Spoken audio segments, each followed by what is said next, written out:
Tarek Ramadan, bonsoir. Bonsoir. Alors le moins qu'on puisse dire, c'est que vous n'êtes pas le bienvenu en France, en tout cas, parce que quand on voit les déclarations à la fois du ministre des Affaires étrangères et du ministre de l'Intérieur, ils regrettent que vous soyez invité au congrès de l'UOIF. Ils regrettent. Oui, non mais je ne suis pas bienvenu par Nicolas Sarkozy, le président, et son ministre de l'Intérieur. C'est eux qui parlent de ne pas bien m'accueillir, de ne pas être content.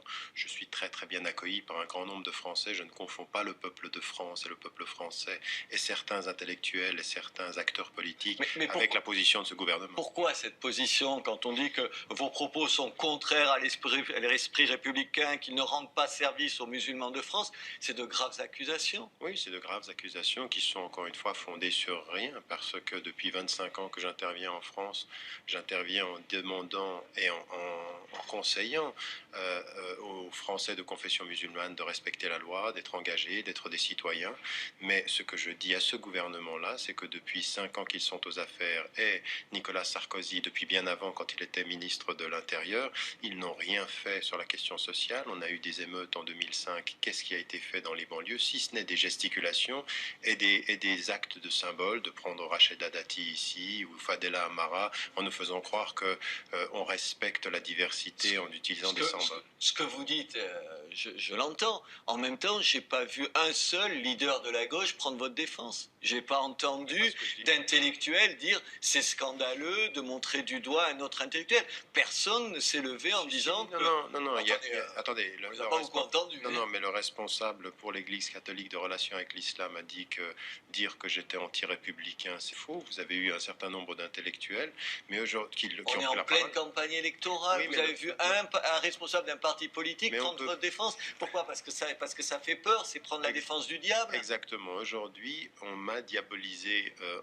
en France. Ça fait d'ailleurs beaucoup sourire dans d'autres pays européens, jusqu'aux États-Unis, à l'heure où je vous parle maintenant, en disant mais qu'est-ce qui se passe en France? Pourquoi est-ce qu'on évolue en France? Et malheureusement, mais aux États-Unis, à un moment donné, ils vous ont fait des problèmes aussi. Vous en cherchez des coups dans la tête. Mais encore une fois, qui m'a fait des problèmes? Une administration, l'administration Bush, dont je critiquais d'une part le soutien unilatéral d'Israël sur la question israélo-palestinienne, et puis l'invasion et l'intervention en Irak. Donc on m'a diabolisé parce qu'on ne voulait pas entendre cette voix. Et là, on vous diabolise, c'est tout. Mais écoutez, mais c'est exactement la même chose. Il faut quand même que vous sachiez qu'en 2003, j'étais en face à face avec Nicolas Sarkozy, ministre de l'Intérieur, et que quelques semaines plus tard, il m'envoie une lettre sur l'ouverture et le pluralisme. En fait, ce sont des gesticulations politiciennes. Nous sommes à quelques semaines... Vous croyez qu'il n'y a aucun fond? Vous croyez que c'est uniquement lié à l'échéance électorale? Alors, il y a une échéance électorale, mais il y a autre chose qui est beaucoup plus fondamentale. C'est que mon discours est extrêmement gênant, non pas parce que je divise la France, mais parce que je fais exactement le contraire.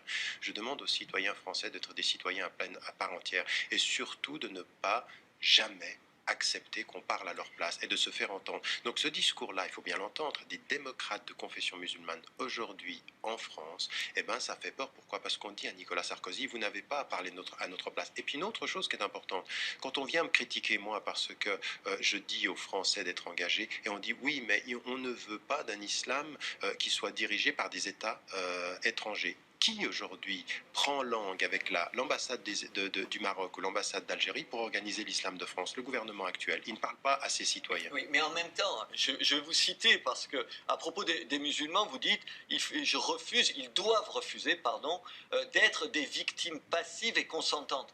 Attendez. Tous les musulmans de France ne sont pas victimes de quoi que ce soit. On n'est pas dans une société où tout le monde est montré du doigt. Vous avez parfaitement raison, mais ma formule, la phrase ne disait pas ça. Ce que je disais, c'est exactement le sens de ce que vous dites en fait. Je dis aux Français de confession musulmane, arrêtez de vous mettre dans une position de victime. Arrêtez le sentiment victimaire. Vous n'êtes pas des victimes, vous êtes des citoyens de plein droit. Parce que tous les musulmans de France sont montrés du doigt par tous les Français, c'est pas vrai. Attendez. Tous les musulmans de France ne sont pas montrés du doigt. L'atmosphère qui existe aujourd'hui en France est très négative, elle est délétère.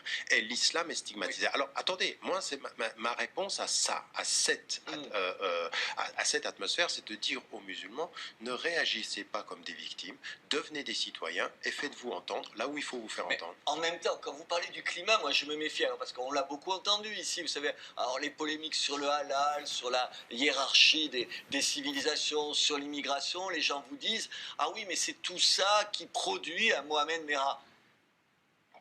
Non, Est-ce que moi c'est je... pas une non, non, façon non, non, non, moi, de trouver une espèce d'excuse à ces gens-là? non, non, il ne faut pas chercher d'excuses, mais il faut Il n'y en a essayer... aucune quand Non, non, même. mais attendez, il faut comprendre des processus. Comprendre, ça ne veut pas dire excuser. Et ce que j'ai dit, non, comprendre ne veut De pas dire temps en temps, excuser. ça finit par vouloir Non, dire ça. non, non, non, non. Comprendre, c'est se dire comment un homme qui est considéré par ceux qui travaillent avec lui, sa psychologue ou son avocat, ou même les gens qui le connaissent, qu'ils se disent c'est un jeune homme qui a une fragilité, qui va pas bien, qui a fait une tentative de suicide, qui a essayé d'entrer dans l'armée. À un moment donné, eh bien, il passe à autre chose et il en arrive à tuer. Qu'est-ce qui se passe? Eh bien, ça, vous devez essayer de le comprendre. Si vous voulez chercher des solutions, il faut essayer de comprendre ce qui se passe. Comprendre n'est pas justifié. L'autre chose, quand même, qu'il faut qu'on dise aujourd'hui, parce que vous dites, attendez, l'atmosphère. Oui, quand on lance un débat sur l'identité nationale en France, on ne permet pas à une atmosphère saine de se poser. On a le droit de poser des débats. Enfin, vous passez votre vie à en poser des questions. Vous, pourquoi Quel cette question-là, elle serait... Il y a des questions qui ne sont pas légitimes. Non, parce que cette question... Non, attendez. Toutes les questions sont légitimes. Celle qui concerne qu'est-ce que c'est l'identité nationale, c'est une question légitime. Les questions sont légitimes, ça dépend quand vous les posez et pour éviter quelle autre question. Alors, la logique, non. Écoutez, quand on pose la question de l'identité nationale, parce qu'on ne veut pas parler de la justice sociale, parce qu'on ne veut pas parler du manque d'écoles dans les banlieues. De l'un et de l'autre. Non, c'est pas exactement la même chose. Non, exact. Mon point, il est le suivant. C'est qu'on parle de l'un pour éviter de parler de l'autre. C'est ça la stratégie politique. Quand vous dites, quand même, je vais vous citer, sur Mohamed Merah, quand vous dites, c'est un pauvre garçon coupable et à condamner sans l'ombre d'un doute. Donc ça, vous le dites, je ne vous fais pas ce reproche-là. Mais même s'il fut lui-même la victime d'un ordre social qu'il avait déjà condamné, lui et 10 millions d'autres, vous ne trouvez pas que c'est un peu ça, c'est le Tariq Ramadan de gauche? De gauche, de toute façon, je suis plutôt à gauche, et ça ne me pose pas de problème. Même si vous êtes à droite, il faudra entendre une parole de gauche. Mais écoutez-moi, est-ce que ça ne finit pas par excuser les choses qui sont inexcusables? Mais écoutez, je veux dire, regardez les choses en face. Merci, il n'y a pas des millions de Mohamed Merah. Je veux dire, le problème qu'on a parfois avec les gens de droite, c'est qu'ils n'écoutent pas nos réponses. Donc écoutez ma réponse. Mais vous dites qu'il n'y a pas des questions qui ne sont pas légitimes. Alors est-ce que celle-là est légitime de vous demander, vous expliquer là-dessus? Si vous m'écoutez, oui, elle sera légitime. Et la deuxième des choses, c'est que j'ai dit que toutes les questions étaient légitimes. Ça dépend quand on les pose pour éviter quelle autre question. Mon point ici, concernant ce que vous dites, c'est que j'essaye d'expliquer qu'à un moment donné, tout ce qui nous permet d'essayer de dessiner le portrait de ce jeune homme, comme de millions de Français de confession musulmane, ou même pas de confession musulmane, des Noirs, des gens qui sont dans l'exclusion sociale, dans le chômage, qui vivent la discrimination, vous pouvez quand même pas aujourd'hui vouloir simplement dire d'un homme c'est un monstre, point. Il y a des raisons qui expliquent ceci. C'est tout ce que j'essaye de dire. Et qu'à partir d'un certain moment, oui, c'est une victime. Oui, c'est une victime de la société. Alors, attendez, à partir d'un certain moment, juger son acte et essayer de comprendre le processus, c'est deux choses différentes. Et moi, aujourd'hui, c'est ça qui m'intéresse. Ce qui m'intéresse quand on a en face de soi, c'est l'inhumain, c'est de comprendre l'humain. Alors, quand Youssef Al-Qaradawi, donc le grand prédicateur qui est sur Al Jazeera toutes les semaines, dit ce qu'il dit des Juifs, vous avez envie de le défendre? Pas sur la question de ce qu'il dit des Juifs, et pas ce qu'il a dit en plus il y a une trentaine d'années. Ce qu'il dit sur la question juive... En 99, il a dit sur une chaîne qui n'était pas Al Jazeera, Hitler, il s'est félicité qu'Hitler ait remis les Juifs à leur place. Alors écoutez, encore une fois, non, écoutez, ceci n'est pas la traduction de ce qu'il a dit en arabe et vous devriez vérifier vos sources. Par contre, là-dessus. Oui, non, mais vous devez vérifier avant même de me poser la question. Le deuxième des points. Non, mais attendez, tout propos du cheikh Youssef Al-Qaradawi ou d'un autre, qui confondrait la critique du sionisme politique et de l'État d'Israël dans la politique qu'il produit maintenant. De temps en temps, il y en a qui confondent vraiment, vous le savez. Tout à fait. Mais toute critique qui confondra sera condamnée de mon fait parce que l'antisémitisme est contre ma religion et contre mes principes. Et quand il laisse entendre que l'homosexualité est quasiment un crime, qu'est-ce que vous lui dites? Je pense que lui, ce qu'il se pose, c'est dans la position traditionnelle. Il dit traditionnelle que c'est justifié. Attendez, lui, ce qu'il dit, c'est un péché, comme le dit le pape, comme le dit le Dalai Lama, et donc c'est un représentant religieux. Maintenant, est-ce que le Dalai Lama... Un crime n'est pas tout à fait la même chose. Non, il dit un péché. Il dit un péché majeur. Il dit alors pas là aussi, ça pourrait de traduction. Il dit pas un crime. Mais attendez, le pape, vous ne l'empêchez pas de rentrer en France. Le Dalai Lama qui dit que l'homosexualité est à condamner, on ne l'empêche pas. À partir d'un certain moment, il faut que par rapport aux représentants religieux que l'on peut avoir, c'est qu'on laisse la parole libre et critique. On empêche les gens de parler quand ils incitent au crime et à la haine. Et il ne le fait pas. Donc ma position, c'est que moi-même, sur un certain nombre de points, je peux être en désaccord avec lui. Mais sa place, elle était au congrès de l'UOIF. Mais elle est dans tous les lieux. Attendez, mais je veux dire, même la France, elle discute avec le Qatar. Et vous allez voir, je veux dire, écoutez, vous savez, à ce congrès, vous avez un homme dont on ne parle pas, il ne fait pas partie des six. Il s'appelle Rachid Ranouchi. C'est le leader des Nards en Tunisie. Pendant des années, il a été interdit d'entrer en France quand on soutenait Ben Ali. Non, mais dites-le ça, dites que non, mais attendez, laissez-moi terminer. Le gouvernement Sarkozy sort des gens à géométrie variable en fonction des relations que l'on a. On ne peut pas sortir en France aujourd'hui, on ne peut pas sortir le cher Rachid Ranouchi à cause de ce qui est en train de se passer en Tunisie. Donc ce sont que des gesticulations politiciennes. Mais Al-Qaradawi, il dit aussi beaucoup de trucs monstrueux de temps en temps. Non, mais sur Al Jazeera, il dit des choses étonnantes, mais de temps en temps, il tombe à la renverse. Attendez. Qu'ils disent des choses avec lesquelles on n'est pas d'accord, c'est une chose. Qu'on interdise de rentrer, c'en est une autre. Et la question est aujourd'hui, c'est que qu'est-ce qu'a dit Rachid Ranouchi pour que pendant pratiquement 10 ans, il ne puisse pas entrer en France? Et pourquoi aujourd'hui il rentre? Pourquoi il rentre aujourd'hui? Pouvoir aujourd'hui. Voilà, exactement. Merci d'avoir confirmé. Mais attendez, on est d'accord. Moi, je l'aurais reçu avec plaisir ici quand il était dans l'opposition.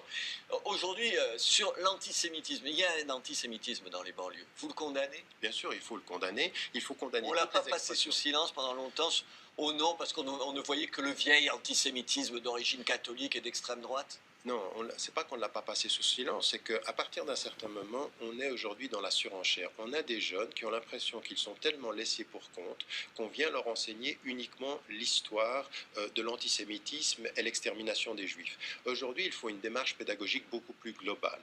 Il faut en même temps qu'on leur reconnaît une place de français, qu'on leur dise clairement... Ils se la jouent l'intifada aussi, il faut dire. Hein. Non, ils ne se la jouent pas l'intifada.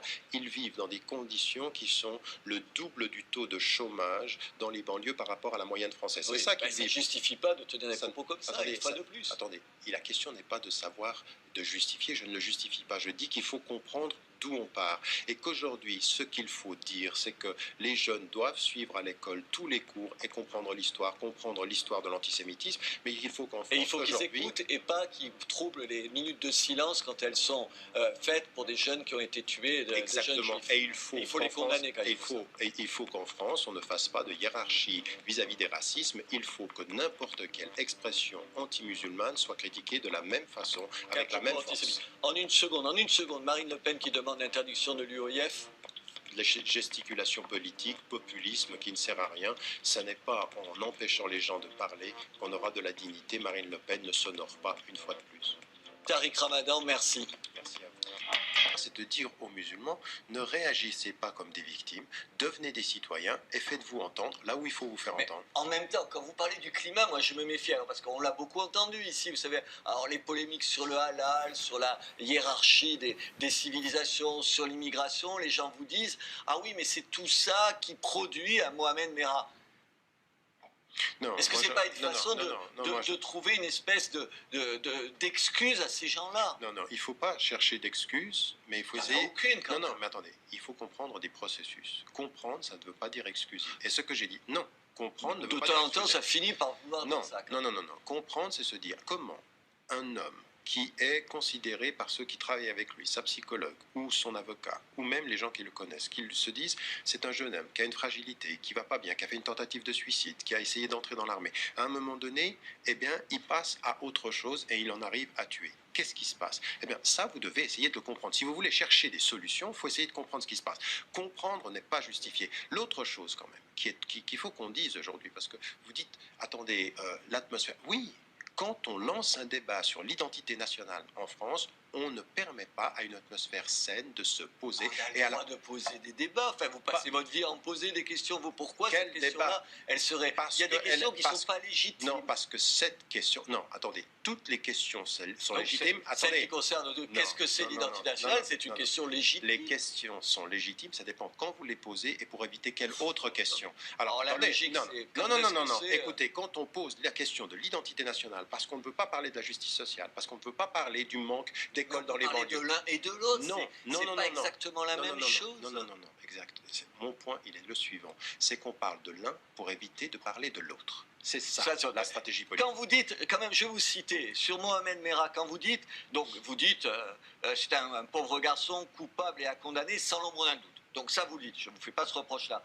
Mais même s'il fut lui-même la victime d'un ordre social qu'il avait déjà condamné, lui et 10 millions d'autres, vous ne trouvez pas que c'est un peu ça, c'est le Écoutez, Tariq Ramadan de... qui m'a fait des problèmes? Une administration, l'administration Bush, dont je critiquais d'une part le soutien unilatéral d'Israël sur la question israélo-palestinienne, et puis l'invasion et l'intervention en Irak. Donc on m'a diabolisé parce qu'on ne voulait pas entendre cette voix. Et là, on vous diabolise, c'est tout. Mais écoutez, mais c'est exactement la même chose. Il faut quand même que vous sachiez qu'en 2003, j'étais en face à face avec Nicolas Sarkozy, ministre de l'Intérieur, et que quelques semaines plus tard, il m'envoie une lettre sur l'ouverture et le pluralisme. En fait, ce sont des gesticulations politiciennes. Nous sommes à Vous quelques croyez qu'il n'y a semaines... aucun fond? Vous croyez que c'est uniquement lié à l'échéance électorale? Alors, il y a une échéance électorale, mais il y a autre chose qui est beaucoup plus fondamentale. C'est que mon discours est extrêmement gênant, non pas parce que je divise la France, mais parce que je fais exactement le contraire. Je demande aux citoyens français d'être des citoyens à part entière, et surtout de ne pas jamais accepter qu'on parle à leur place et de se faire entendre. Donc ce discours-là, il faut bien l'entendre, des démocrates de confession musulmane aujourd'hui en France, eh ben ça fait peur. Pourquoi? Parce qu'on dit à Nicolas Sarkozy, vous n'avez pas à parler à notre place. Et puis une autre chose qui est importante, quand on vient me critiquer moi parce que je dis aux Français d'être engagés, et on dit oui, mais on ne veut pas d'un islam qui soit dirigé par des États étrangers. Qui aujourd'hui prend langue avec l'ambassade du Maroc ou l'ambassade d'Algérie pour organiser l'islam de France? Le gouvernement actuel. Il ne parle pas à ses citoyens. Oui, mais en même temps, je vais vous citer parce que à propos des musulmans, vous dites, ils doivent refuser, pardon, d'être des victimes passives et consentantes. Attendez. Tous les musulmans de France ne sont pas victimes de quoi que ce soit. On n'est pas dans une société où tout le monde est montré du doigt. Vous avez parfaitement raison, mais ma formule, la phrase ne disait pas ça. Ce que je disais, c'est exactement le sens de ce que vous dites en fait. Je dis aux Français de confession musulmane, arrêtez de vous mettre dans une position de victime. Arrêtez le sentiment victimaire. Vous n'êtes pas des victimes, vous êtes des citoyens de plein droit. Parce que tous les musulmans de France sont montrés du doigt par tous les Français, c'est pas vrai. Attendez. Tous les musulmans de France ne sont pas montrés du doigt. L'atmosphère qui existe aujourd'hui en France est très négative, elle est délétère. Et l'islam est stigmatisé. Oui. Alors, attendez, moi, c'est ma réponse à ça, à cette atmosphère. Gauche. De gauche, de toute façon, je suis plutôt à gauche, et ça ne me pose pas de problème. Même si vous êtes à droite, il faudra entendre une parole de gauche. Mais écoutez-moi, est-ce que ça ne finit pas par excuser les choses qui sont inexcusables? Mais écoutez, je veux dire, regardez les choses en face. Il n'y a pas des millions de Mohamed Merah. Je veux dire, le problème qu'on a parfois avec les gens de droite, c'est qu'ils n'écoutent pas nos réponses. Oui. Donc écoutez ma réponse. Mais vous dites qu'il n'y a pas des questions qui ne sont pas légitimes. Alors est-ce que celle-là est légitime de vous demander de vous expliquer là-dessus? Si vous m'écoutez, oui, elle sera légitime. Et la deuxième des choses, c'est que j'ai dit que toutes les questions étaient légitimes. Ça dépend quand on les pose pour éviter quelle autre question. Mon point ici, concernant ce que vous dites, c'est que j'essaye d'expliquer qu'à un moment donné, tout ce qui nous permet d'essayer de dessiner le portrait de ce jeune homme, comme de millions de Français de confession musulmane, ou même pas de confession musulmane, des Noirs, des gens qui sont dans l'exclusion sociale, dans le chômage, qui vivent la discrimination, vous pouvez quand même pas aujourd'hui vouloir simplement dire d'un homme c'est un monstre, point. Il y a des raisons qui expliquent ceci. C'est tout ce que j'essaye de dire. Et qu'à partir d'un certain moment, oui, c'est une victime. Oui, c'est une victime de la société. Alors, attendez, à partir d'un certain moment, juger son acte et essayer de comprendre le processus, c'est deux choses différentes. Et moi, aujourd'hui, c'est ça qui m'intéresse. Ce qui m'intéresse quand on a en face de soi, c'est l'inhumain, c'est de comprendre l'humain. Alors, quand Youssef Qaradawi, donc le grand prédicateur qui est sur Al Jazeera toutes les semaines, dit ce qu'il dit des Juifs, vous avez envie de le défendre? Pas sur la question de ce qu'il dit des Juifs, et pas ce qu'il a dit en plus il y a une trentaine d'années. Ce qu'il dit sur la question juive... En 99, il a dit sur une chaîne qui n'était pas Al Jazeera, Hitler, il s'est félicité qu'Hitler ait remis les Juifs à leur place. Écoutez, encore une fois, non, écoutez, ceci n'est pas la traduction de ce qu'il a dit en arabe et vous devriez vérifier vos sources. Je vérifierai là-dessus. Oui, non, mais vous devez vérifier avant même de me poser la question. Oui, le deuxième des points. Non, mais attendez, tout propos du cheikh Youssef al-Qaradawi ou d'un autre, qui confondrait la critique du sionisme politique et de l'État d'Israël dans la politique qu'il produit maintenant. De temps en temps, il y en a qui confondent vraiment, vous le savez. Tout à fait, mais toute critique... Vous condamnez ça. Toute critique qui confond... Tariq Ramadan, bonsoir. Bonsoir. Alors le moins qu'on puisse dire, c'est que vous n'êtes pas le bienvenu en France, en tout cas, parce que quand on voit les déclarations à la fois du ministre des Affaires étrangères et du ministre de l'Intérieur, il regrette que vous soyez invité au congrès de l'UOIF. Il regrette. Oui, non mais je ne suis pas bienvenu par Nicolas Sarkozy, le président, et son ministre de l'Intérieur. C'est eux qui parlent de ne pas bien m'accueillir, de ne pas être content.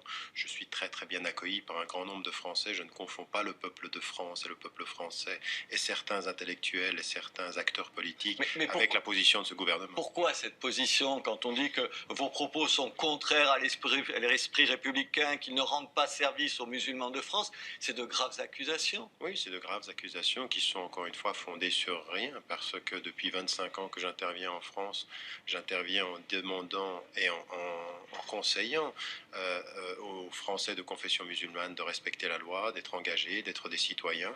Mais ce que je dis à ce gouvernement-là, c'est que depuis 5 ans qu'ils sont aux affaires, et Nicolas Sarkozy, depuis bien avant, quand il était ministre de l'Intérieur, ils n'ont rien fait sur la question sociale. On a eu des émeutes en 2005. Qu'est-ce qui a été fait dans les banlieues, si ce n'est des gesticulations et des actes de symbole, de prendre Rachida Dati ici ou Fadela Amara en nous faisant croire qu'on respecte la diversité en utilisant des symboles. Ce que vous dites, je l'entends. En même temps, je n'ai pas vu un seul leader de la gauche prendre votre défense. Je n'ai pas entendu d'intellectuel dire c'est scandaleux de montrer du doigt un autre intellectuel. Personne ne s'est levé en disant que... Non, attendez. On ne vous a pas beaucoup entendu. Non, mais le responsable pour l'Église catholique de relations avec l'islam a dit que dire que j'étais anti-républicain, c'est faux. Vous avez eu un certain nombre d'intellectuels, mais aujourd'hui qui ont pris la parole. On est en pleine campagne électorale. Oui, vous avez vu un responsable d'un parti politique prendre votre défense. Pourquoi? Parce que ça fait peur, c'est prendre la défense du diable. Exactement. Aujourd'hui, on m'a diabolisé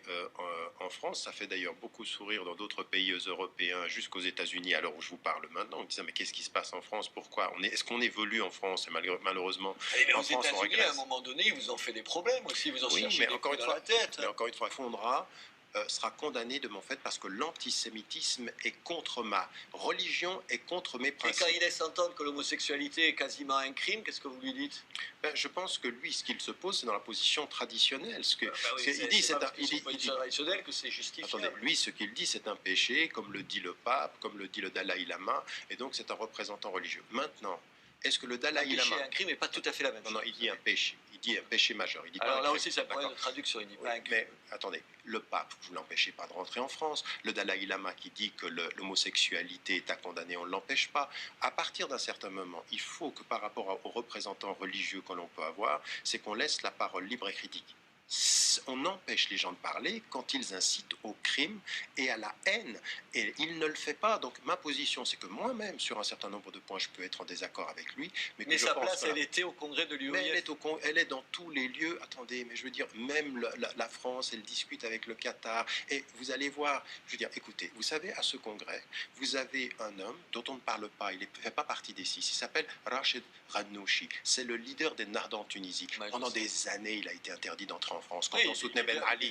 Non, mais dites-le ça, dites que Non, mais attendez, laissez-moi terminer. Le gouvernement Sarkozy sort des gens à géométrie variable en fonction des relations que l'on a. On ne peut pas sortir en France aujourd'hui, on ne peut pas sortir le cher Rachid Ranouchi à cause de ce qui est en train de se passer en Tunisie. Donc ce sont que des gesticulations politiciennes. Mais Al-Qaradawi, il dit aussi beaucoup de trucs monstrueux de temps en temps.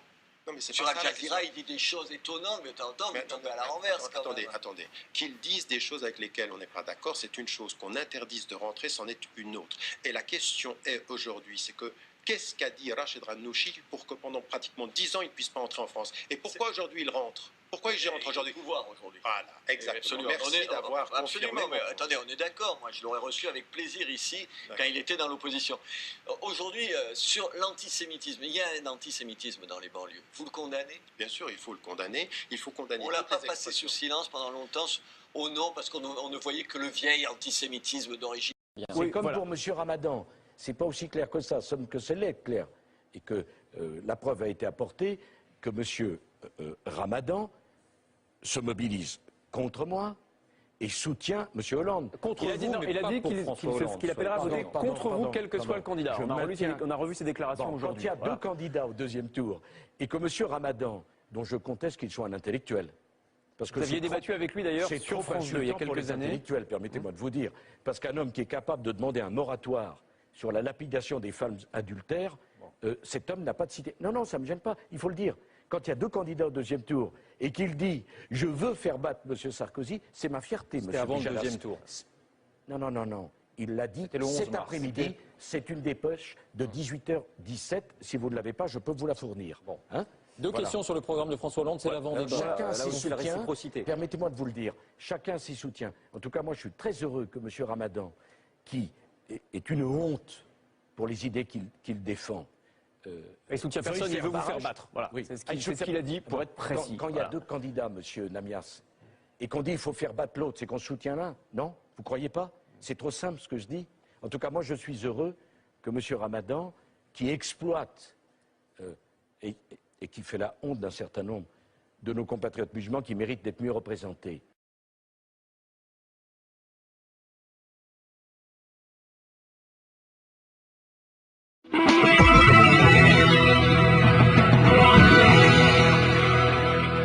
Cet homme, c'est Tariq Ramadan, un des musulmans les plus influents du monde. Il a ses entrées partout, même s'il est très controversé. Dit dans le sommaire de cette émission, un journal, un hebdomadaire américain a classé M. Tariq Ramadan parmi les 100 penseurs les plus influents de la planète. M. Tariq Ramadan est un des leaders musulmans les plus connus en Europe. Fascine les gens. Moi-même, j'ai été fasciné par lui. C'est un garçon charmeur, intelligent, qui est anglophone, arabophone, francophone. C'est un type brillant, c'est un type qui a des qualités tout à fait importantes. Il est charismatique, il est stratège, il est intelligent, il a une légitimité historique. C'est un maître de la communication, incontestablement.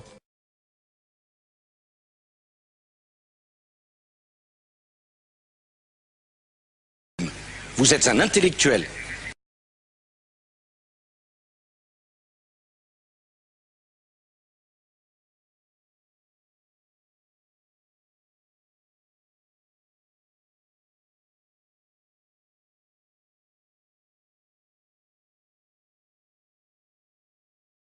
Tu sais, en ce moment, depuis quelques temps, enfin depuis que l'autre il est là, j'ai l'impression de prendre des claques tous les jours.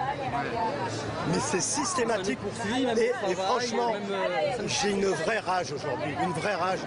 Et ça, nous devons le comprendre. Même des musulmans modérés attachés aux valeurs laïques se sentent stigmatisés par l'exploitation politique de l'islamophobie. Oh, mademoiselle, vous avez l'air pressée. Où est-ce que vous allez? Il y a Tariq Ramadan. C'est important, cet homme-là? Oui, très. Pourquoi? C'est pour son éloquence, je pense. Ouais. Bon, on va aller le voir aussi. Un homme surfe sur cette frustration que ressentent les musulmans de France. Tariq Ramadan, un personnage séduisant, brillant, mais politiquement trouble. Il prône tantôt la modernité, tantôt la tradition. Lors d'une de ses grandes messes, nous avons choisi un passage surprenant. Écoutez. L'islam pour nous est une grande religion, mais les musulmans ont des contradictions aujourd'hui. Savoir les regarder en face et sans complexe. Il y a des gens qui viennent vers moi des conférences et disent mais pourquoi t'as dit ça? Pourquoi t'as dit qu'on pouvait être raciste? Pourquoi tu dis qu'on a des problèmes? Parce qu'on est raciste. Parce qu'on a des problèmes avec les femmes. Parce qu'on a des problèmes dans notre communauté qu'il faut réformer. Il faut cesser de penser que l'autocritique, c'est de faire gagner l'autre. L'autocritique constructive, c'est de nous faire toujours gagner nous. Il veut gagner. Et il est fort, cet homme.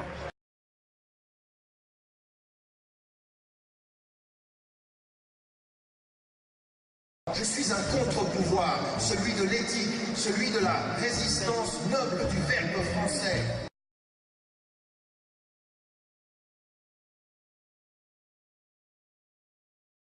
Je me suis impliqué dans un projet local dans plusieurs cités.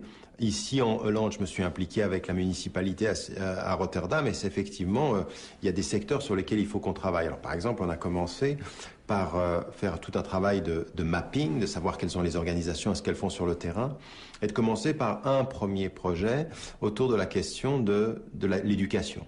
Ça veut dire de fixer un certain nombre de targets, c'est-à-dire de publics cibles, les enseignants, les parents, les élèves, les travailleurs sociaux, et d'essayer de voir autour d'eux comment est-ce qu'on peut développer une dynamique de lutter contre la réalité des fossés La réalité des fossés, c'est qu'entre l'école et les parents, il y a un fossé. Entre l'école, les professeurs et les élèves, il commence à y avoir un fossé. Entre les professeurs, les enseignants et les parents, il y a un fossé. Il faut développer des stratégies qui permettent aux parents d'aller plus d'être impliqués dans l'école, autour de projets qui tournent autour de l'école elle soit dans la cité, c'est-à-dire qu'elle produise des activités des élèves dans la cité, de solidarité, d'éducation civique. Tous ces mouvements-là, ils permettent de développer le sens de l'appartenance, de sortir de son ghetto social. Ça, c'est sur l'éducation. Mais on doit faire la même chose sur le marché de l'emploi. Le marché de l'emploi, il est très important. Pourquoi? Parce que quand vous êtes un citoyen et que vous vivez sur le marché de l'emploi de la discrimination va nourrir chez vous le sentiment que cela est dû à votre culture et à votre religion. Donc il va y avoir un repli identitaire parce qu'il n'y a pas d'ouverture sociale. Cet enfermement identitaire, quand il n'y a pas d'ouverture sociale, cette espèce d'aller-retour comme ceci, il est très très important de le regarder. Il ne faut pas les mélanger, les deux dimensions. Le culturel n'est pas le social, mais le social mal géré produit du culturel réactif. Et donc il faut, de ce point de vue-là, effectivement, s'engager à un vrai travail de lutte contre les discriminations, d'engagement, lutter contre le sentiment de victimisation qu'il y a chez certaines populations. C'est parce qu'on nous aime pas, c'est pas parce que j'ai pas les compétences, donc ça il faut lutter contre cela. Mais en même temps, il faut lutter contre la discrimination de l'autre côté. Donc ce sont tous des projets qu'on est en train d'essayer de mener au niveau local, à l'échelle même pas d'une cité, c'est-à-dire c'est vraiment des quartiers où on essaie de faire ce processus-là. C'est un long travail, ça demande du temps. Mais il faut garder une vision globale et une action locale. Aujourd'hui, nous sommes des constructeurs de ponts et nous construisons l'avenir. Nous tous, nous sommes dans une période de transition. Donc il faut que nous préparions l'avenir. Il faut qu'on soit humble. Je veux dire, on n'a pas toutes les solutions. Il faut qu'on soit humble de ce point de vue-là. Et par rapport à ce travail-là, donc, il faut se préparer et donc clarifier les termes du débat, clarifier les enjeux sociaux, clarifier les enjeux politiques et économiques et s'engager. Encore une fois, on n'a pas le choix. C'est où nous y parvenons ensemble, ou finalement nos sociétés seront détruites ensemble. C'est-à-dire qu'on va perdre des processus, nos droits, on va être dans des processus liberticides, comme ça se passe aujourd'hui. Je viens d'un pays où on peut être photographié 300 fois par jour.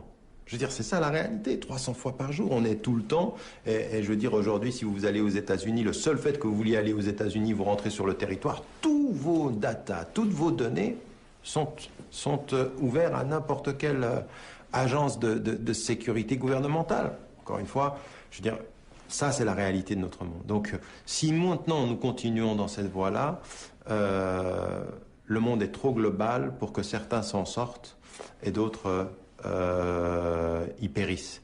Je veux dire qu'à partir d'un certain moment, c'est notre survie globale. Alors, aujourd'hui, on parle du réchauffement de la planète,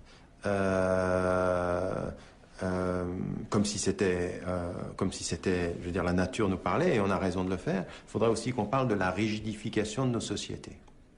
La rigidification de nos sociétés est ce qui menace de façon interne les démocraties, de la même façon que le réchauffement de la planète menace l'univers.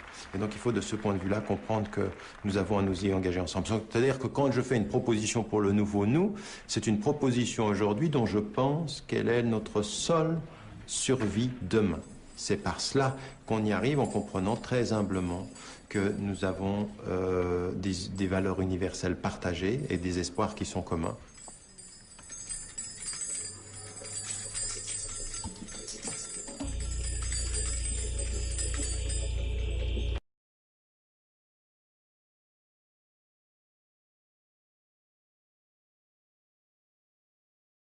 À tous ceux qui sont persécutés par les tyrannies, par les dictatures, je veux dire à tous les enfants à travers le monde, à toutes les femmes martyrisées dans le monde, je veux leur dire que la fierté et le devoir de la France sera d'être à leur côté. Je ne vous trahirai pas. Je ne vous... Cet homme, c'est Tariq Ramadan, un des musulmans les plus influents du monde. Il a ses entrées partout, même s'il est très controversé. Dit dans le sommaire de cette émission, un journal, un hebdomadaire américain a classé M. Tariq Ramadan parmi les 100 penseurs les plus influents de la planète. Monsieur Tariq Ramadan est un des leaders musulmans les plus connus en Europe. Fascine les gens.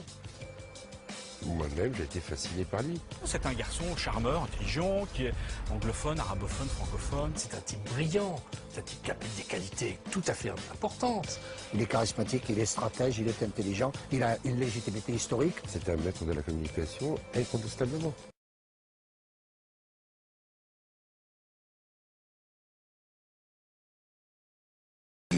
Vous êtes un intellectuel.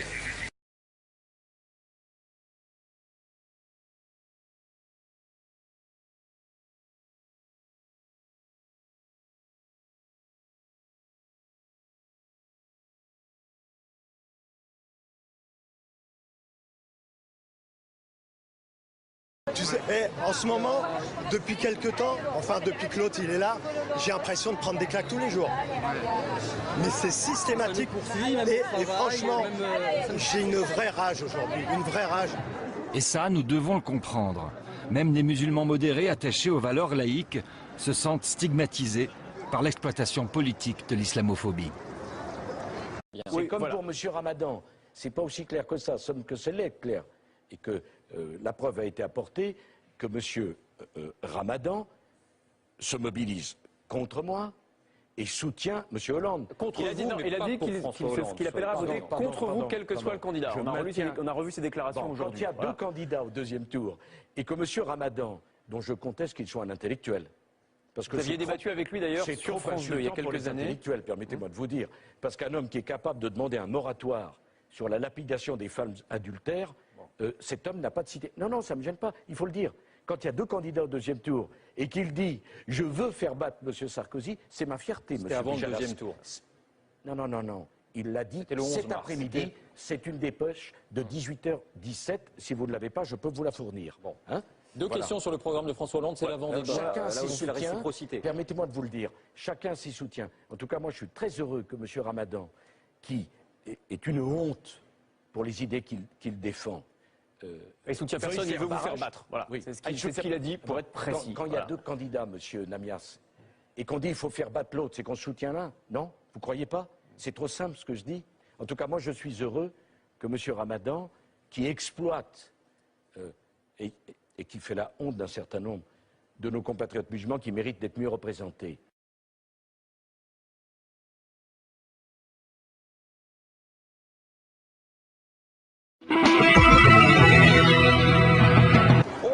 Vous avez l'air pressé, où est-ce que vous allez?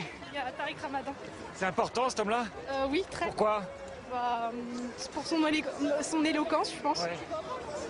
Bon, on va aller le voir aussi. Un homme surfe sur cette frustration que ressentent les musulmans de France. Tariq Ramadan, un personnage séduisant, brillant, mais politiquement trouble. Il prône tantôt la modernité, tantôt la tradition. Lors d'une de ces grandes messes, nous avons choisi un passage surprenant. Écoutez. L'islam pour nous est une grande religion, mais les musulmans ont des contradictions aujourd'hui. Savoir les regarder en face et sans complexe. Il y a des gens qui viennent vers moi des conférences et disent « Mais pourquoi t'as dit ça? Pourquoi t'as dit qu'on pouvait être raciste? Pourquoi tu dis qu'on a des problèmes? Parce qu'on est raciste. Parce qu'on a des problèmes avec les femmes. Parce qu'on a des problèmes dans notre communauté qu'il faut réformer. Il faut cesser de penser que l'autocritique, c'est de faire gagner l'autre.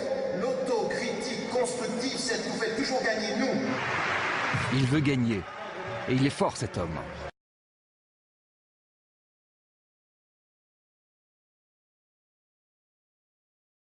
Je suis un contre-pouvoir, celui de l'éthique, celui de la résistance noble du verbe français.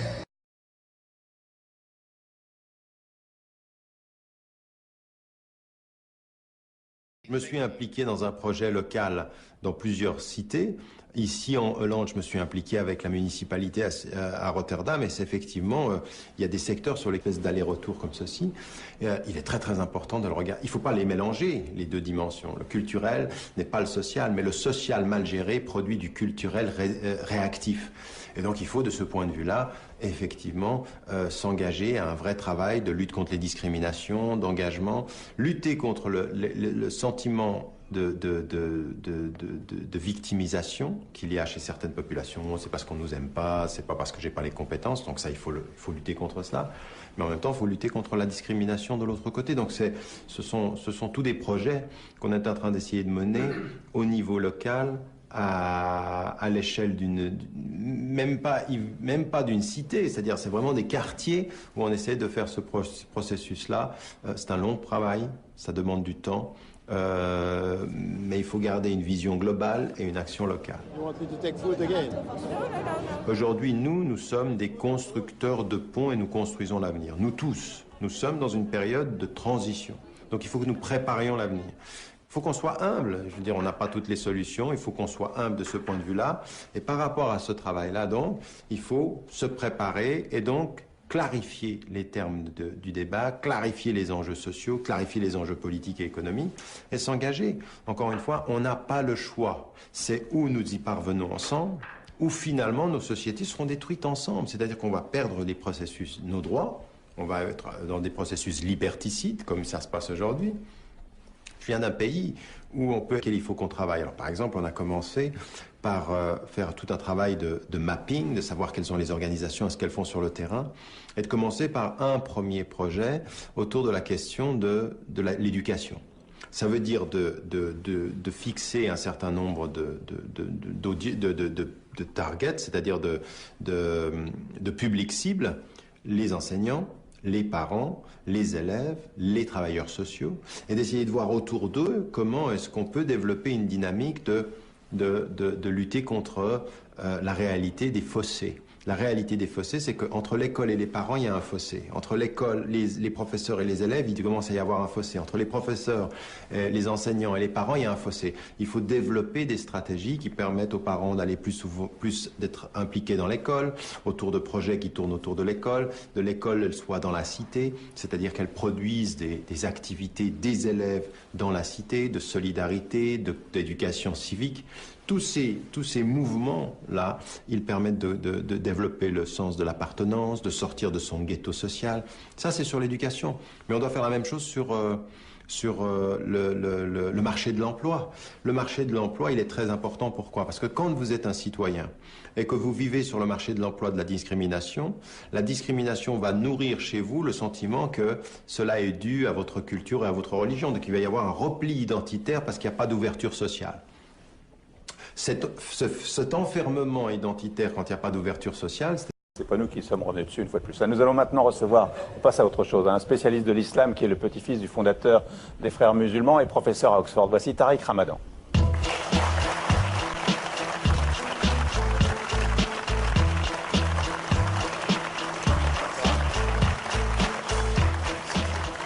Voilà, alors Jean-Michel, il y a toujours autour de Tariq Ramadan beaucoup de controverses. On fait le point sur ses idées et son parcours. On va établir déjà ce qui est incontestable pour vous, monsieur Ramadan. Vous êtes d'origine égyptienne, petit-fils des fondateurs au Caire et des Frères musulmans. C'est les Frères musulmans en 1928. Ça nous a toujours fait peur, nous, les Frères musulmans, vu d'ici.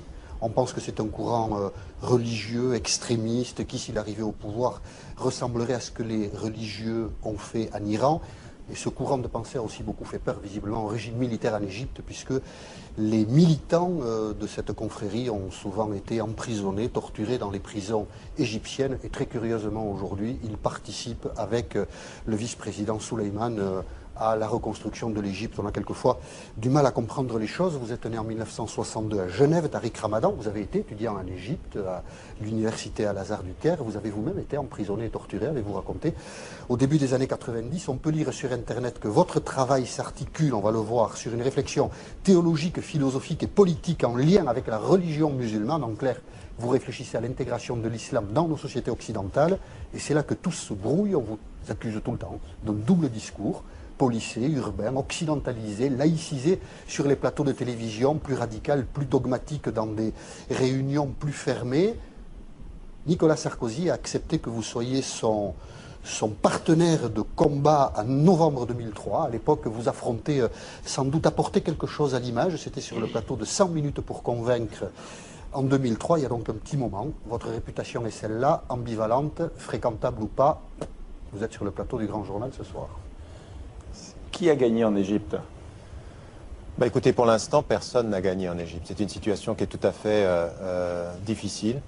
Ce qui est très important, c'est qu'aujourd'hui, et vous l'avez peut-être entendu ces derniers jours, des jeunes femmes, des jeunes hommes, qui ont utilisé les réseaux sociaux, qui ont utilisé la mobilisation. C'est une nouvelle génération, en fait, qui fait les choses, qui est peut-être éloignée même des frères musulmans. On a entendu beaucoup dire qu'ils ne voulaient pas entendre parler des frères musulmans. Personne, aujourd'hui, ne peut dire qu'il est le leader de ce mouvement, de n'importe quelle tendance politique. Les frères musulmans ne mènent pas la danse, et les partis de gauche ne mènent pas la danse. Aujourd'hui, c'est un mouvement populaire, c'est un mouvement de masse. C'est ce qui s'est passé en Tunisie, qui a renversé le président Ben Ali. Et aujourd'hui, ce qui est en train de se passer en Égypte, ce qu'il faut espérer, c'est là le problème. C'est que si nous sommes des démocrates et que nous sommes pour les principes de la démocratie, il faut effectivement dire que le régime doit changer, que Moubarak doit partir, que ce n'est pas simplement le régime, mais c'est aussi le système qui doit tomber, et qu'on doit aller vers un gouvernement de transition. Le problème que nous avons aujourd'hui, c'est que la qualité du mouvement, à savoir son leadership particulier,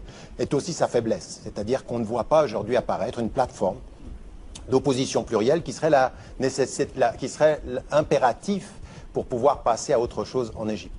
Les frères musulmans, parce qu'on en parle beaucoup en France, comme disait Jean-Michel, on les connaît peu. Pour vous, qui sont-ils? C'est votre grand-père qui les a fondés? Écoutez, moi, ce que j'aimerais vous dire déjà, parce que ça fait maintenant 25 ans que je le répète en France, mais il y a une surdité en France, on ne l'entend pas, je suis le petit-fils, mais je n'en suis pas membre. Je suis aujourd'hui un observateur qui est critique sur un certain nombre de thèses fondamentales qu'ils peuvent avoir dans la réalité de leur positionnement. Dans vos écrits, vous avez quand même une grande admiration pour votre grand-père. Non, pas une grande admiration. Je le place dans l'histoire. Et quand il était contre l'occupation britannique, j'ai de l'admiration pour tous ceux qui se sont opposés à la colonisation britannique comme française. Parce que je pense que la colonisation est toujours une erreur. Vous êtes suisse aujourd'hui? Je suis suisse, oui. Mais j'ai toujours été du côté de ceux qui étaient contre la colonisation. Et donc, en l'occurrence, je le replace dans son histoire. Le système et l'organisation qu'il a fondée en son époque, elle est liée à un contexte historique particulier. Et il faut, quand on me pose la question, ne pas tomber dans le piège, parce que ça a été la position. Vous savez, ce qui me choque dans ce dont vous parliez tout à l'heure, c'est pas que la ministre des Affaires étrangères parte avec un avion, parce que tout le monde l'a fait à gauche et à droite. C'est une réalité française et c'est une réalité occidentale. Mais c'est pas parce que tout le monde a tort qu'on ait raison de le faire avec tout le monde. Ce qui est détestable dans toute cette affaire, et c'est pas regrettable, c'est grave de partir en vacances payé par les soins d'un dictateur. C'est grave de soutenir un dictateur comme Ben Ali parce qu'on nous dit que l'opposition serait islamiste. C'est grave ceci, c'est pas regrettable. C'est une erreur monumentale de la démocratie occidentale de se mettre du côté des dictateurs parce qu'on diabolise l'opposition. Jean-François Copé. Je veux dire que recevoir des leçons de morale de Tariq Ramadan... Pas des leçons de morale, des leçons de dignité humaine. Voilà, c'est ça, de dignité humaine, exactement. J'aurais dû d'ailleurs utiliser ce terme de la part de quelqu'un dont je n'ai jamais su véritablement s'il condamnait totalement la lapidation ou pas. Donc j'ai compris. Ça c'est facile. Vous avez lu un de mes livres? Non, mais attendez. Est-ce que vous avez lu un livre? Est-ce que vous avez lu un livre? Attendez, on n'est pas au grand oral de Sciences Po. Pour répondre à vos questions, si vous me permettez. Vous vous êtes exprimé. Mais vous ne voulez pas recevoir de leçons, je vous pose une question. Oui, ça ressemble aussi à donner des leçons. Donc je vous dis juste simplement. Avoir une réponse. Enfin, écoutez, si vous voulez bien, je vais en placer une, et puis après, vous faites comme vous voudrez. C'est juste pour dire ce que je pense. Après, chacun fait comme il l'entend. Donc, je veux juste vous dire sur ce sujet que, pour ce qui me concerne, je ne suis pas certain que vous soyez forcément le plus à même de nous donner des leçons de morale par rapport à tout ça, ne serait-ce que parce que je n'ai jamais réussi à comprendre en quoi vous étiez clair ou non sur la question de la lapidation des femmes. Depuis cet échange, puisque vous faisiez référence à ce débat télévisé avec Nicolas Sarkozy sur la question de la lapidation, où vous n'avez jamais dit que vous y étiez totalement opposé, vous avez simplement parlé d'un moratoire. Et plus récemment, lorsque j'ai moi-même défendu une loi d'interdiction du port de la burqa, vous avez expliqué que ce n'était pas une prescription religieuse, mais que vous-même, vous n'étiez pas favorable à une loi d'interdiction. Ce qui prouve bien que sur ces sujets, il y a quand même, je rejoins ce que dit Jean-Michel Apathy, au moins une certaine forme d'ambiguïté, pour ne pas dire plus. Mais après tout, pourquoi pas? Moi, je voudrais simplement dire, par rapport au commentaire qui, celui-là, est très intéressant concernant la situation en Égypte, parce que je crois que c'est aussi pour nous un regard important à faire. Je sais que le débat en ce moment, notamment en Occident, c'est de dire, mais est-ce que la situation en Égypte, ça va devenir le mur de Berlin après sa démolition, ou bien l'Iran 1979? Bien, ce qui est un regard tout de même très occidental. Or, moi, ce que je regrette, c'est qu'on ne passe pas plus de temps à essayer de comprendre la réalité de ces sociétés qui sont profondément différentes des nôtres, qui ont des histoires, qui ont une culture, qui ont une tradition religieuse, et qui fait qu'on ne peut pas plaquer nos raisonnements sur ce que l'on voit.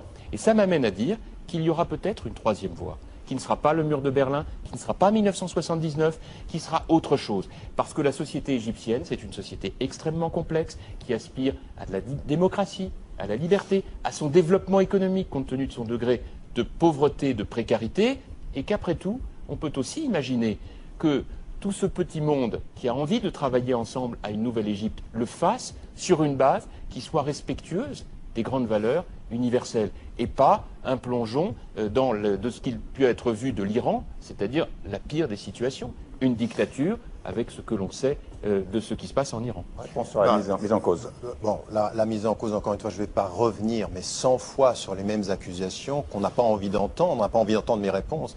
La pratique de la lapidation, comme de la peine de mort, comme des châtiments corporels, je m'y suis opposé en demandant à ce qu'il y ait un débat dans le monde musulman. Et le gouvernement italien, et le gouvernement pakistanais, et les gouvernements musulmans, mais jusqu'au moufti d'Égypte, sont revenus en disant que ce pouvait être une bonne option. Donc quand on ne veut pas entendre... Une bonne option, la lapidation ? Non, mais écoutez, arrêtez. Mais C'est même pas très drôle, monsieur. Mais en l'occurrence, il y a un besoin d'un débat sur la lapidation. C'est pas un débat sur la lapidation, c'est sur l'application des châtiments dans le monde majoritairement musulman. Vous n'avez rien dit, monsieur. Vous n'avez pas suffisamment parlé quand le gouvernement que vous soutenez en Tunisie pratiquait la torture. C'est peut-être plus grave, ceci. Ceci est plus grave et c'est pas drôle du tout d'avoir soutenu. Non, mais vous êtes tu. Vous êtes tu. Le gouvernement français s'est tu quand on savait que dans les prisons du Caire, la torture est pratiquée. Quand dans les prisons de Tunisie, la torture était pratiquée. On partait en vacances, monsieur. Et ça, c'est pas bon. Et c'est même pas regrettable. Laissez-moi terminer. Vous m'avez là, on légitime la lapidation. Mais regardez, c'est intellectuellement. Non, mais c'était juste pour l'entendre. Au moins, on l'aura entendu, c'est ça l'avantage. Votre attitude est intellectuellement pas très honnête. Ce que j'ai dit... Bien sûr, parce qu'en plus, nous, on est malhonnêtes. D'accord. Vous... À moi en plus. Moi, vous parlez de vous à la première personne du pluriel. Nous, je parle de vous. Je ne sais pas pourquoi vous êtes inutilement agressif. Moi, j'ai juste posé une question sur la lapidation. Vous m'avez parlé d'autre chose et vous n'avez jamais répondu à cette question. Laissez-moi terminer. J'ai dit et répété devant Sarkozy à la télévision, comme je l'ai répété par la suite, que j'étais opposé à la pratique de tout cela, le châtiment corporel, comme également la peine de mort et la lapidation, mais je ne vais pas revenir là-dessus. L'autre chose, effectivement, je pense que la burqa n'est pas une prescription islamique, mais je pense que la France avait tort de l'interdire. C'est ma position, et ça n'a rien à voir avec ne pas être clair. On peut être contre une attitude et ne pas penser que la façon de résoudre le problème, ce soit une loi. Quant à votre question, parce que je pense que c'est ça qui est important, parce que sur votre rapport philosophique à l'ensemble de la question de la démocratie, tout ça c'est très très beau. Ce qu'on aimerait, c'est qu'en Occident aujourd'hui, et la France au premier chef, ne tourne pas autour d'un faux débat sur les relations du Premier ministre avec le régime de Moubarak pour ses vacances, mais le vrai positionnement politique. Et quand vous me posez la question des frères musulmans et vous voulez une réponse claire, moi j'ai des questions très critiques sur comment perçoivent-ils effectivement la question de la charia? Comment gèrent-ils la question des minorités en Égypte? Comment vont-ils développer le rapport aux femmes? Parce que un mouvement comme celui-ci, comme beaucoup des mouvements politiques, ont des tendances contradictoires. Il faut savoir qu'à l'heure où je vous parle, il y a une chose sur laquelle tout le monde est d'accord, jusqu'à l'administration américaine, c'est qu'ils sont non violents et légalistes. Mais vous avez des tendances qui sont très très proches des littéralistes séoudiens. Et vous avez des tendances qui sont très très proches à l'intérieur, les plus jeunes, parce qu'il y a un conflit de génération, qui sont très très proches des Turcs d'Erdogan. Donc ça peut effectivement être une troisième voie. Mais ce qu'il faut aujourd'hui, c'est pas agiter l'épouvantail des islamistes, c'est dire que nous sommes pour les valeurs démocratiques et que ces valeurs démocratiques demandent à l'opposition d'établir une plateforme plurielle d'opposition politique. Pas ce que nous avons aujourd'hui, parce qu'on ne pourra pas reprocher à la dictature de ne pas tomber si l'opposition ne sait pas s'organiser. Juste une question, est-ce qu'il est bien écrit dans la charte fondatrice des frères musulmans que le Coran est notre constitution, le djihad notre voie et le martyr notre espérance? C'est le slogan qui a été constitué. Non mais attendez. C'était pour être bien sûr. Monsieur, une seconde. Est-ce qu'il n'est pas dit dans l'hymne national français qu'un sang impur va se répandre dans nos sillons? Mais qu'est-ce que vous dites? Est-ce que vous avez réduit la France à ça? Est-ce que ne réduisez pas une organisation à des slogans, même s'il faut? Et vous avez raison. Aujourd'hui, alors qu'à elles sont chantées avant chaque match de football. Oui, mais le problème, monsieur, laissez-moi terminer. La patrie en danger, c'est pas tout à fait la même histoire que laissez-moi terminer. Notre constitution et le djihad, notre voix. J'aimerais juste terminer une chose en disant une chose. Même sur la question, et surtout sur ces questions de slogan, je suis d'accord avec vous, il faut être critique et poser des questions. Mais ceci dans un débat démocratique, pas dans les prisons, pas dans la torture, et jamais, quand on est démocrate, dans le silence des cabinets et des salons parisiens. Oui, Tariq Ramadan, bonsoir. Alors le moins qu'on puisse dire, c'est que vous n'êtes pas le bienvenu en France, en tout cas, parce que quand on voit les déclarations à la fois du ministre des Affaires étrangères et du ministre de l'Intérieur, il regrette que vous soyez invité au congrès de l'UOIF. Il regrette. Oui, non mais je ne suis pas bienvenu par Nicolas Sarkozy, le président, et son ministre de l'Intérieur. C'est eux qui parlent de ne pas bien m'accueillir, de ne pas être content. Je suis très très bien accueilli par un grand nombre de Français. Je ne confonds pas le peuple de France et le peuple français et certains intellectuels et certains acteurs politiques avec la position de ce gouvernement. Pourquoi cette position quand on dit que vos propos sont contraires à l'esprit républicain, qu'ils ne rendent pas service aux musulmans de France? C'est de graves accusations. Oui, c'est de graves accusations qui sont encore une fois fondées sur rien, parce que depuis 25 ans que j'interviens en France, j'interviens en demandant et en conseillant aux Français de confession musulmane de respecter la loi, d'être engagés, d'être des citoyens. Mais ce que je dis à ce gouvernement-là, c'est que depuis 5 ans qu'ils sont aux affaires, et Nicolas Sarkozy, depuis bien avant, quand il était ministre de l'Intérieur, ils n'ont rien fait sur la question sociale. On a eu des émeutes en 2005. Qu'est-ce qui a été fait dans les banlieues, si ce n'est des gesticulations et des actes de symbole, de prendre Rachida Dati ici ou Fadela Amara en nous faisant croire qu'on respecte la diversité en utilisant des symboles. Ce que vous dites, je l'entends. En même temps, je n'ai pas vu un seul leader de la gauche prendre votre défense. Je n'ai pas entendu d'intellectuel dire c'est scandaleux de montrer du doigt un autre intellectuel. Personne ne s'est levé en disant que... Non, attendez, mais le responsable pour l'Église catholique de relations avec l'islam a dit que dire que j'étais anti-républicain, c'est faux. Vous avez eu un certain nombre d'intellectuels, mais aujourd'hui on est en pleine campagne électorale. Vous avez vu un responsable d'un parti politique prendre votre défense. Pourquoi? Parce que ça fait peur, c'est prendre la défense du diable. Exactement. Aujourd'hui, on m'a diabolisé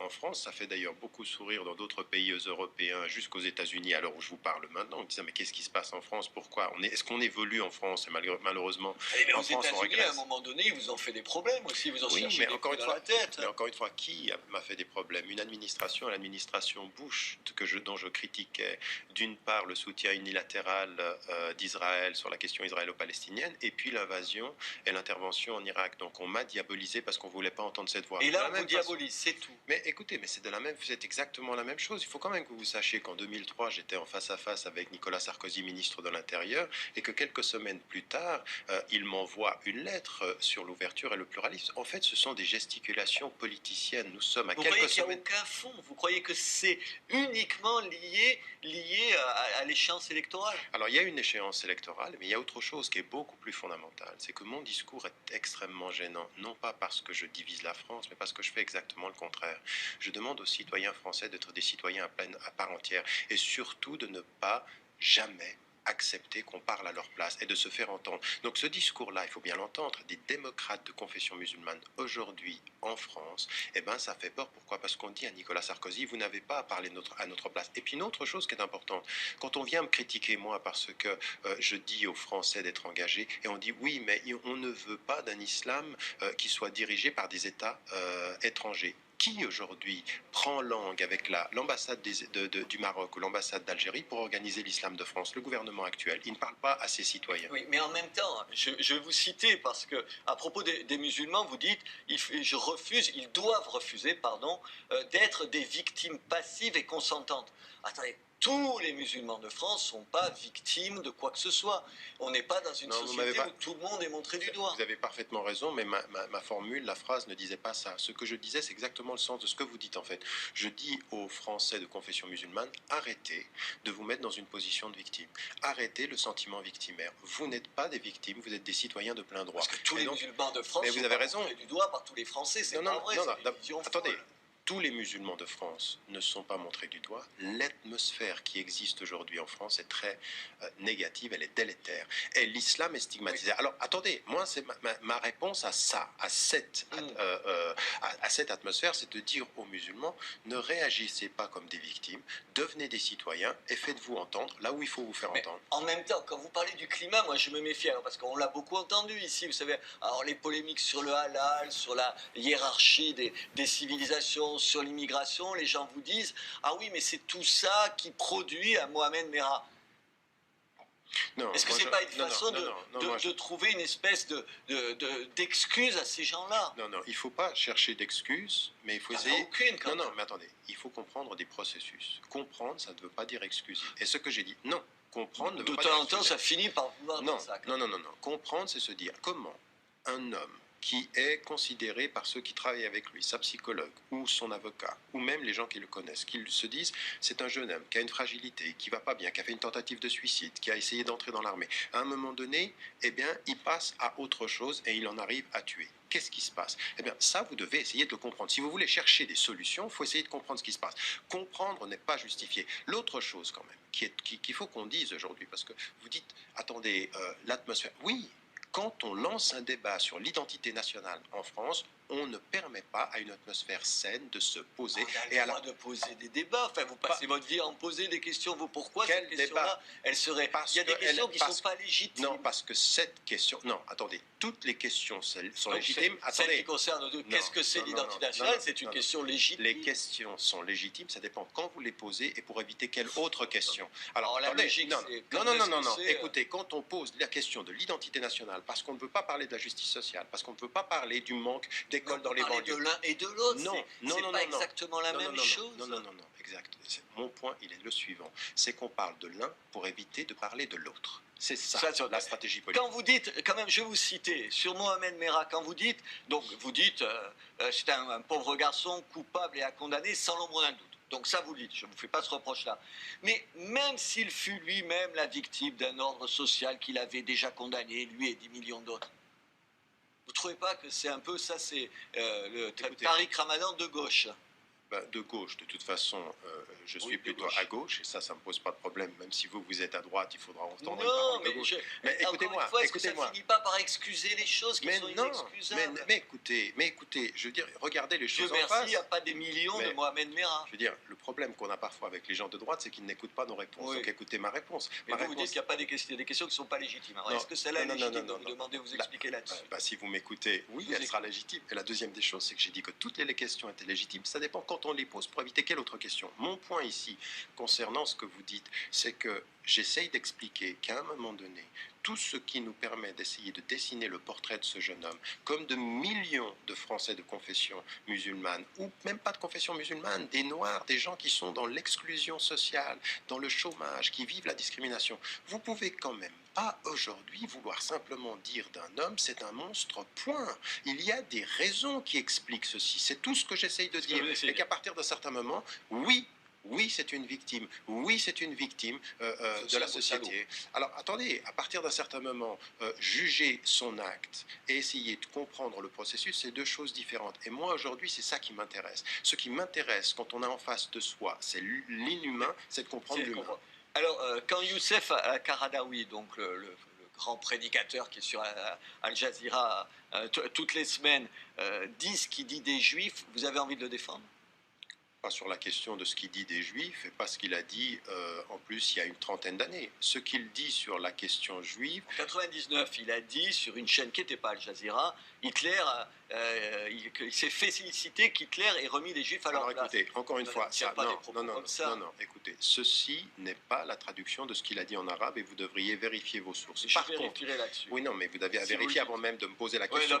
Le deuxième des points. Non, mais attendez, tout propos du cheikh Youssef Al-Qaradawi ou d'un autre, qui confondrait la critique du sionisme politique, de l'État d'Israël dans la politique qu'il produit. De temps en temps, il y en a qui confondent vraiment, vous le savez. Tout à fait, mais toute critique, condamnez ça. Toute critique qui confondra sera condamné de mon fait parce que l'antisémitisme est contre ma religion et contre mes principes. Et quand il laisse entendre que l'homosexualité est quasiment un crime, qu'est-ce que vous lui dites? Je pense que lui, ce qu'il se pose, c'est dans la position traditionnelle. Il dit traditionnelle que c'est justifiable. Attendez, lui, ce qu'il dit, c'est un péché, comme le dit le pape, comme le dit le Dalai Lama, et donc c'est un représentant religieux. Maintenant, est-ce que le Dalai Lama... Un péché et un crime n'est pas tout à fait la même chose. Non, il dit un péché. Il dit un péché majeur. Il dit alors pas là aussi, c'est un problème de traduction. Il dit pas un crime. Mais attendez, le pape, vous ne l'empêchez pas de rentrer en France. Le Dalai Lama qui dit que l'homosexualité est à condamner, on ne l'empêche pas. À partir d'un certain moment, il faut que par rapport aux représentants religieux que l'on peut avoir, c'est qu'on laisse la parole libre et critique. On empêche les gens de parler quand ils incitent au crime et à la haine. Et il ne le fait pas. Donc ma position, c'est que moi-même, sur un certain nombre de points, je peux être en désaccord avec lui. Mais sa place, elle était au congrès de l'UOIF. Elle est dans tous les lieux. Attendez, mais je veux dire, même la France, elle discute avec le Qatar. Et vous allez voir, je veux dire, écoutez, vous savez, à ce congrès, vous avez un homme dont on ne parle pas. Il ne fait pas partie des six. Il s'appelle Rachid Ranouchi. C'est le leader des Nards en Tunisie. Pendant des années, il a été interdit d'entrer en France quand on soutenait Ben Ali. Non, mais dites-le ça, dites que non, mais attendez, laissez-moi terminer. Le gouvernement Sarkozy sort des gens à géométrie variable en fonction des relations que l'on a. On ne peut pas sortir en France aujourd'hui, on ne peut pas sortir le cher Rachid Ranouchi à cause de ce qui est en train de se passer en Tunisie. Donc ce sont que des gesticulations politiciennes. Mais Al-Qaradawi, il dit aussi beaucoup de trucs monstrueux de temps en temps. Non, mais sur Al Jazeera, il dit des choses étonnantes, mais de temps en temps, vous tombez à la renverse.